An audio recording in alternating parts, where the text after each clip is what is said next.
Come one, come all, if you dare, to this creepy, spooky amusement fair.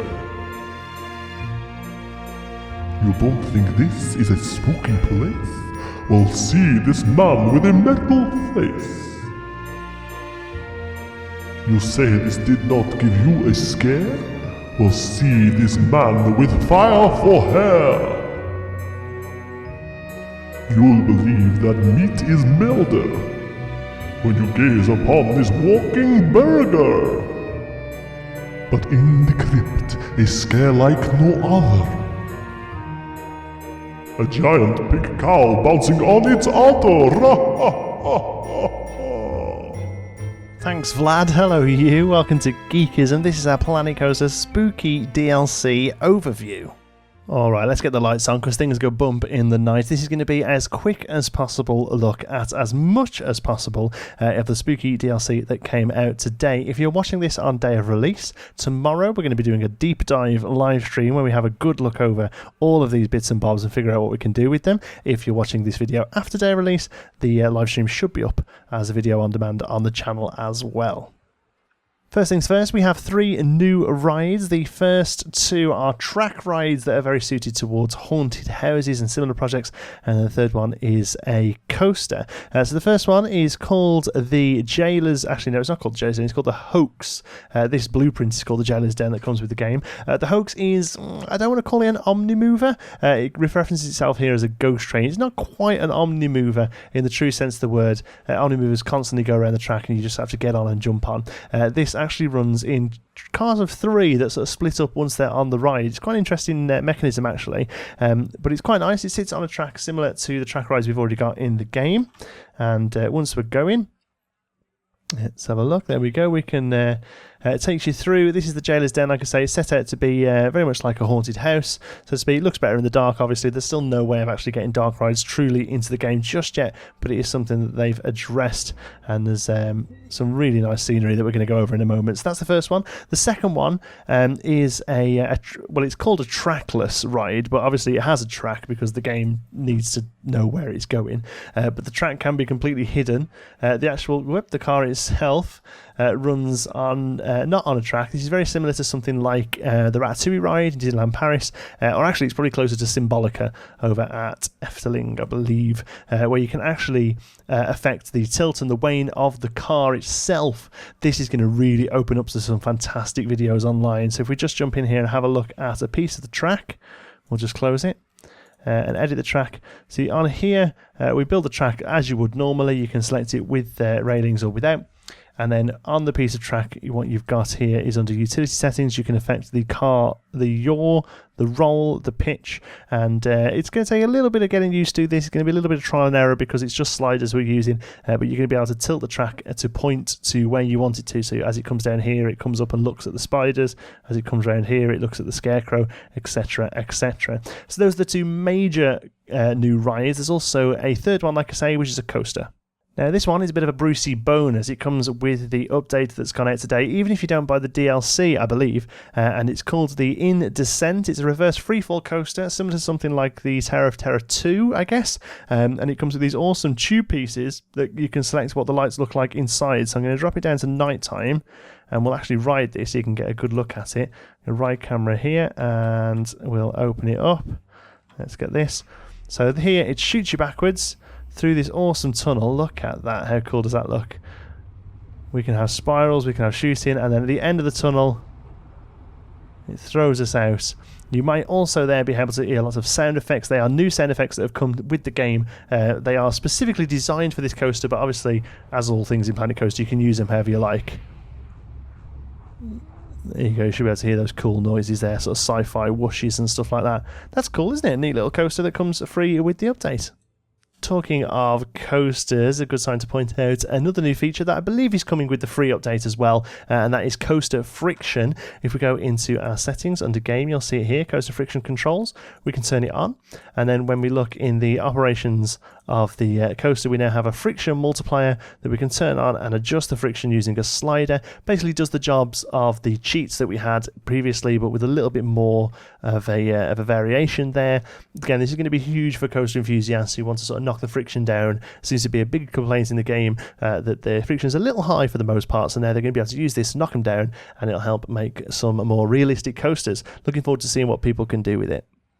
Alright, now it's time for the meat and veg of the update, the scenery. This is an absolute huge scenery pack, over 350 items altogether when you take into account scenery and building pieces. We're going to go a quick overview of all of these. Like I say, check out the live stream if you want to go really in depth with some of them to see what we can do with them. But here's a quick overview of everything that's in there. Starting off, very similar to how we had the snowman pieces in the winter update, we have all these pieces that can go together to make a scarecrow. I've just threw this one together quickly to show you what you do. I guarantee we'll be using these pieces for everything other than building scarecrows. It wouldn't be Halloween without pumpkins. 12 of them all together, 6 plain, 6 jack-o'-lanterns, various sizes. Can't wait to make a pile of pumpkins with all of these. Next up, we have a selection of picture frames. These are all billboards, as you can see from our Pinewood Hills there. Plug, plug, plug. Go and check it out. Fantastic series, blah, blah, blah. And all these can be billboarded, and you can use them in your haunted houses and probably other places as well. They're actually quite nicely designed. They're not overtly scary. They're not covered in skulls and spiders, you know. They're just sort of creepy mansion style. Very useful. As well as those, we have 2 new creepy signs and also 2 new fonts as well. The fonts can obviously be used on all of the signs in the game. I really like this bottom one especially. For the slightly more subtle kind of autumn and fall decorations as opposed to Halloween, we have this set of wreaths. And they've also filled out the vine selection with a variation in colour and also some extra pieces as well. 2 new lighting sets, a sconce and another little wall light there. Again, not too overly themed, very useful in lots of places these are going to be.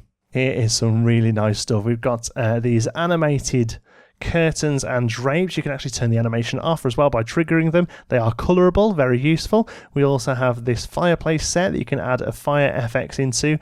Some nice little banners up there as well. We also have some more sets of furniture, really great stuff, especially the dining room chair. Unfortunately, the sofas and the couches, they can't be coloured, which I think is really unfortunate actually. I'd like to see them add a little patch in there maybe where we can recolour those. They would make them a lot more useful. Continuing on, a couple of bookcases, a candle, some books. There's also more books in a moment. We'll go through those when we look at the animations. And then we've got this full set of fences and posts and planks. There's some really nice stuff in here, especially the fences. I like these a lot, especially for like tops of buildings. A few of these are going to be really useful. We've got some jack-o'-lanterns here on a string. There's also one separate one down there you can do a little bit more detailing with. And here is a set of stuff that we can use in graveyards and other outdoor areas. Lovely graves there. We haven't got to be using windows back to back anymore. There's also a crypt with a couple of different tops there. A couple of graves even. This one is pretty plain. You can have things coming out of that. We'll look at the animations again in a moment. And a few bits of rubble as well. Special effects have had a nice little upgrade in this DLC. The first is a set of fire and mist. The good thing about these is that they are both colourable, so these can be completely changed to be pretty much any colour you like. Let's make them a crazy colour. Look at that, how useful is this? The same with the mist as well. We can get some nice sort of funky green mist on the go here for some real spooky looking stuff. Takes a moment to change, but yeah, look at that, very useful.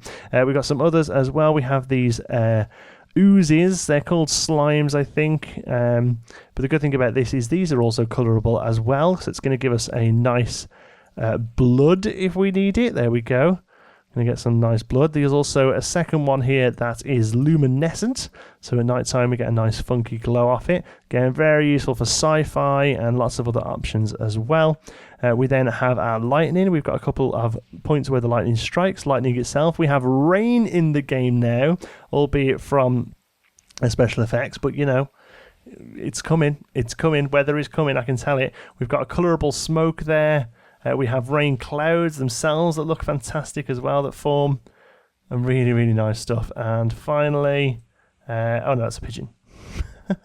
Here is a neat one. This is going to be very useful against walls. Look at these spiders crawling up here. What a great effect. So they're pretty plain as it stands, but the idea would be is that you take a wall piece and you can sort of put them in front of that wall piece so it looks like they're crawling up it. Look at that. Just there. That's so neat. A nice street lamp and a set of gargoyles. They're going to be quite cool to use, I think. And here's our animatronic section. First of all, we have a spider. I haven't put one together here because it's a little bit fiddly, but you actually get separate individual legs, so you can kind of decide what they look like. That'd be quite nice. We also have a bit of a skeleton orgy going on here. Loads of different skeletons that all animate. Again, all of these can be untriggered as well, so they're just sort of flat skeletons. Go back into our pirate area, I think, and place a few of these around. We also have a couple of cool rat animatronics as well. One thing I really like about the animatronics in this update is they don't have those huge grey boxes on the bottom of them, so you can make them, they're a little bit less believable, I guess, actually in game if you're making a realistic park, but I actually think these are quite useful. I might even go and place a few rats around the back of the dustbins in Pinewood Hills. Nice little grandfather clock there, and a selection of floating around books. That screenshot they showed of the books flying around is so amazing. We have a rocking chair. We have a coffin that opens up. Again, you can easily place one of these skeletons in there to pop out as well. We have some ridiculous grub things. We have a selection of ghouls that come out in all different sorts of patterns. One that flies up here, one that comes down, a couple that move forward using different techniques. We have a row of crows being very noisy. We have a whole murder of crows here. A couple of bats, one flapping and one hanging down. And we also have some spiders, lots of creepy crawlies. How cool. We get a new path texture, sort of broken up cobbles with some nice railings on them. We also have a new wrought iron bin and a wrought iron bench. Again, I love the fact that these are, they're spooky, but they're still very generic. I can see these being used in most generic parks, to be honest with you. And finally, we move on to the building sets. The first is the crypt set on the left. The second is the haunted house set on the right. Both are colourable, I believe. Actually, let me just check the crypt is colourable. I think it is, yeah. So both are colourable. The crypt one is a little light. It only has the 1 metre slope. It doesn't have the 2 or 4 metre, which is a little bit unfortunate. The other one does. It also has lots of archways and things like that as well. They both come with a set of columns that are very nice and very useful. And also we get these few extra bits for the castle set that's already in the game, including these awesome broken down wall sets and these stairs. Oh man, how I would have liked to have had those at the fountain in front of our Disneyland style park a couple of months ago. There is a balcony roof set here, some other little bits and bobs. We have these awesome archways and gates. You can build the gates separate, or it's in the game as a coaster gate as well that can be triggered. A couple more odd little bits and bobs, a nice little wall set here. There are some wallpaper decals for your haunted house. There is also some jail bars with a gate and without. A few different sets of doors and windows.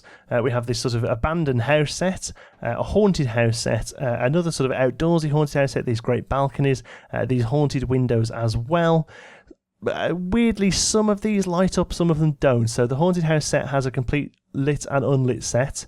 This set lights up from the looks of things. We'll put a picture on there like that. Yeah, those light up, but then these ones don't. So, you kind of have to make your mind up which one of those you're going to use. But they're really nice. Love these lit up windows. Wow.